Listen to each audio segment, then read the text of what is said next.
Hey, just wanted to have a bit of a stream of consciousness review of Nope. So it was Jordan Peele's third movie. I actually saw it twice over the weekend, and I was pretty floored by the movie. Out of the three films between Get Out, Us, and Nope, I think I like Nope the best. Though I probably rate all movies at least 9 or 10 out of 10. I'm very generous with my reviews, so don't read a whole lot into that. But knowing how much I like the other two and to think that I actually might like Nope the best out of all three, um, in some ways is pretty high praise. A few things that I wanted to note off the top that I really enjoyed. I did like the score at times. I think it had a lot to juggle with because there's a lot of competing tones at times. You're trying to balance tension and dread and terror with just outright disturbing content at times. And then there's also like this sense of action and triumph and resiliency that you're trying to get across, and maybe even wonder and curiosity. And I feel like the score hit every single one of those beats pretty well. I think the acting was superb.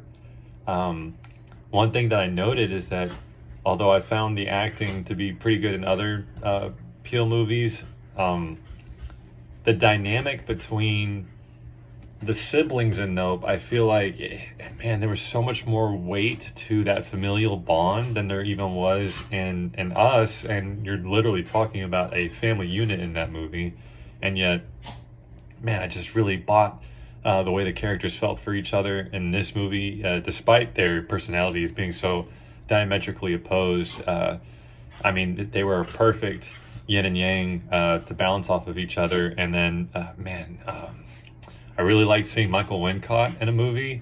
And it was really cool to see Keith David in the same movie, right? You got two really great voice actors normally. Not that they haven't done traditional stage acting and live action acting, but I mean, you got the Arbiter and the Prophet of Truth from Halo 2, and it was really cool to see them in the same movie together. Not that they acted off of each other.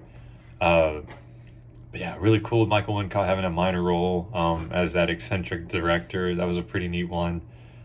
Really like Stephen Yun and his character.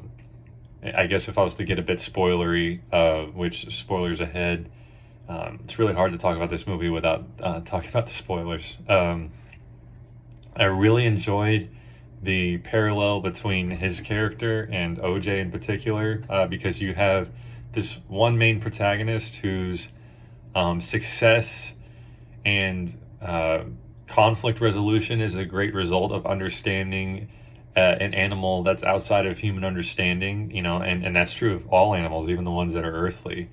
And he's able to have this reverence and respect for the animals, and some of it's because of his family heritage and background. The fact that his family had worked with horses for Hollywood acting, for the film business and everything, that was pretty impressive. But the fact that you have this other actual actor who grew up with an opportunity to act alongside a chimpanzee and then has this incredibly traumatic event, and despite that traumatic event and having a sort of a second chance and an opportunity to learn from that lack of respect and that sort of arrogance of human nature to sort of think that you have a good idea of what it is an animal thinks and can do, and you can manipulate it for your own gain.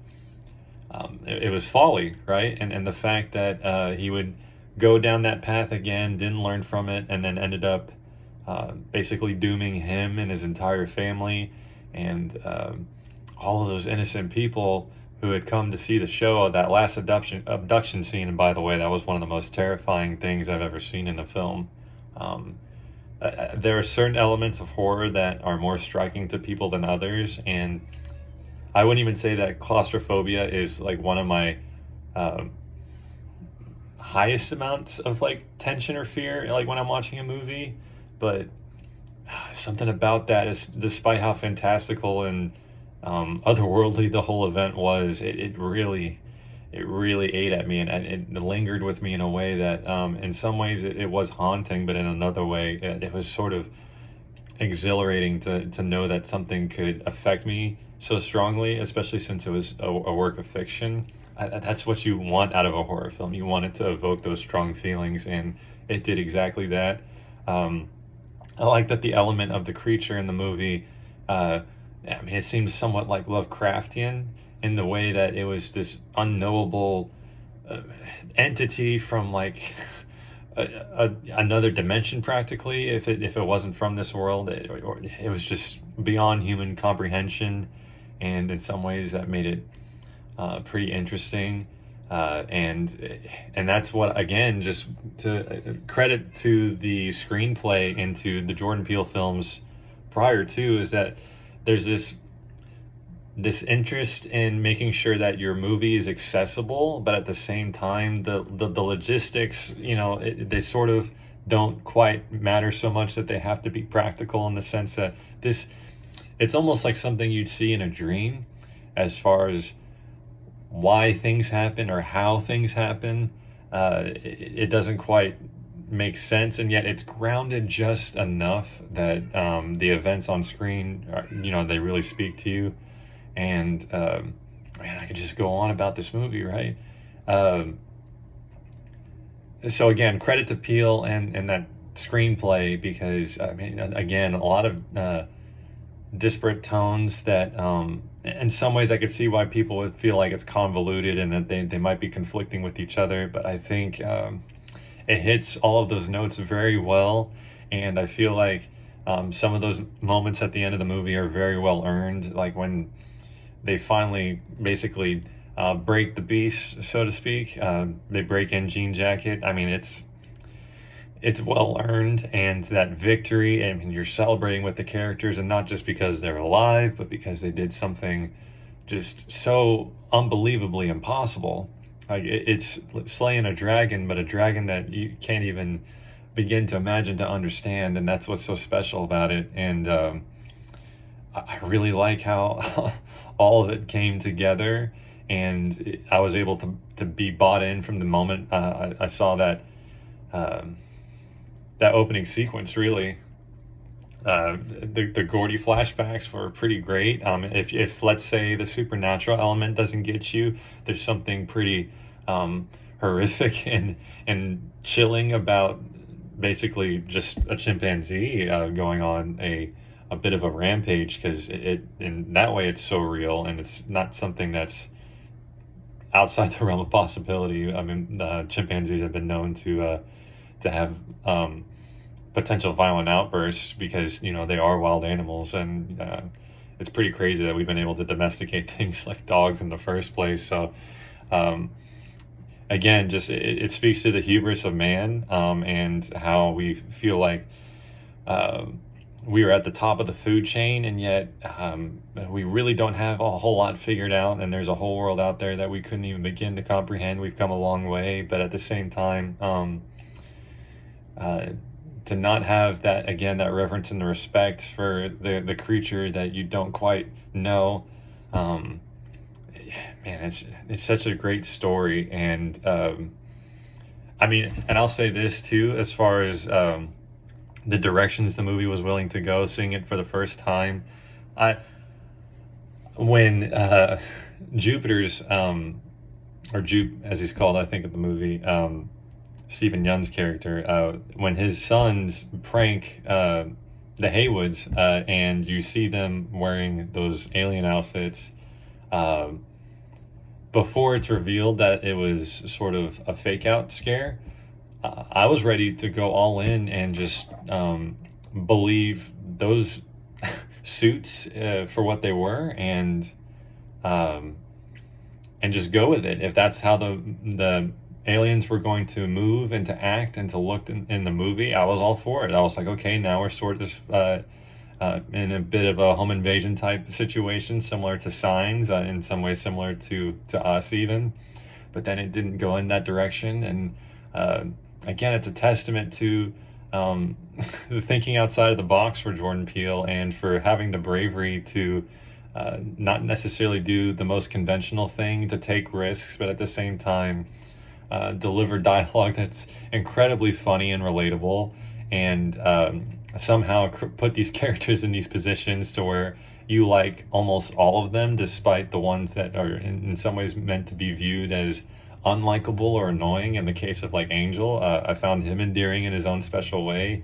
Um, and it's a real difficult thing to do to balance with the comedic relief characters, right? I thought it was handled pretty well. I can see how others might feel differently, but when you compare it to like let's say a Rob Schneider and like a Judge Dredd or something like that, it's night and day, like how well, especially because of the competence that the character was able to sort of exhibit, and and again, it was great chemistry between all of the actors, and I think there's something to be said, especially about Daniel Kaluuya's performance, because it is understated. It is a character who's very stoic and introverted, and it's easy to mistake that for having no personality. But again, when you're bouncing that off of what Kiki Palmer was bringing to the table, I mean, it was so beautifully balanced. I mean, I really loved that brother sister dynamic. It was great. I want. Um, and again, I felt like that was one of the stronger points of the movie, and I think now I'm circling back to a point I made before, so I'll probably end it here. Like I said, I would consider this a 10 out of 10. I am very generous with my ratings, but it's my favorite Jordan Peele film by far.